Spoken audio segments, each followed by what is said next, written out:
Prince মামুনকে অবশেষে arrest করা হয়েছে এবং তাকে বেশ হাসিখুশি দেখাচ্ছিল। আমার কথা হচ্ছে এই বাচ্চা ছেলেটার বয়স আর কতই বা হবে? যখন মামুনের সাথে লায়লার সম্পর্ক হয়, তখন তো তাকে দেখতে একদম স্কুল পড়ুয়া একটা ছেলে দেখাচ্ছিল। তো এখানে একটা ছোট ছেলের তার মানসিক বিকাশই বা কতটুক হয়, তার বুঝ ব্যবস্থাই বা কতটুক হয়। এখন লায়লা তার একাকিত্ব দূর করতে এই ছেলেটাকে ইউজ করলো, কিন্তু দিন শেষে অনেক জোর করে সে ধরে বেঁধে রাখারও ট্রাই করলো। লায়লা মামুনের বাড়ি পর্যন্ত গেল, কিছুতেই ধরে রাখতে পারলো না। অবশেষে এখন একটা মামলা ঠুকে দিল। বিষয়টা মানে বাংলাদেশের আইনের যে এই মিসইউজগুলো করা হয়, এগুলো একদম ভালো লাগে না।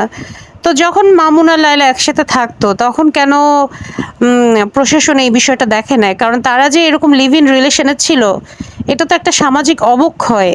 এটা তো বাংলাদেশের আইনেও নিষিদ্ধ, বিয়ের আগে এরকম থাকা যায় না। বাংলাদেশের সামাজিক প্রেক্ষাপট খুবই কনজারভেটিভ, সামাজিক দৃষ্টিকোণ থেকেও এটা নিষিদ্ধ। আর ধর্মীয় দৃষ্টিকোণ আমি বাদই দিলাম, কারণ ধর্মের বালাই তো তাদের ভিতরে মোটেও নাই।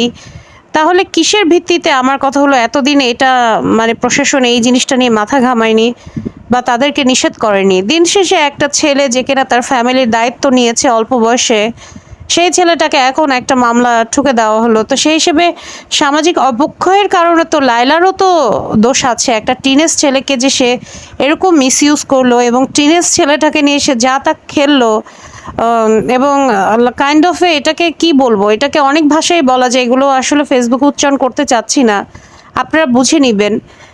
এই যে লায়লাদের মতো মানুষেরা যাদের টাকা পয়সা আছে এবং ধরাকে তারা সরাজ্ঞান মনে করে, ভালোবাসাকে টাকার বিনিময়ে কিনতে চায়, এবং কোনো কারণে যদি তাদের মানে একটু সেখানে বিচ্যুতি ঘটে বা তাদের মন মতো কিছু না হয়, তখনই তারা একটা মামলা ঠুকে দেয়।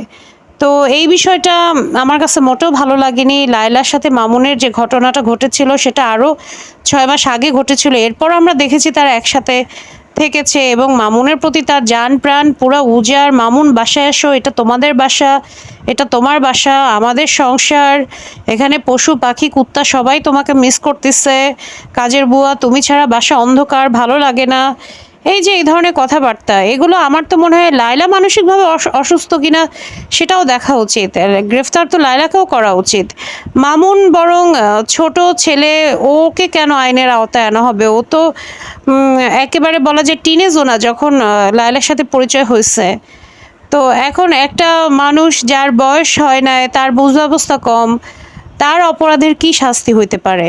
যেখানে একটা বয়স্ক মহিলা তাকে সুযোগ করে দিয়েছে। এই পৃথিবীটা হচ্ছে এরকম যে তুমি আমাকে দাও, আমি নিব, তুমি দিবা না, আমি নিব না। তো সেদে সেদে দিল, এখন আবার নেওয়ার পরে সেটার প্রতিদান কতটুক দিবে কে, এটা তো তার বিষয়।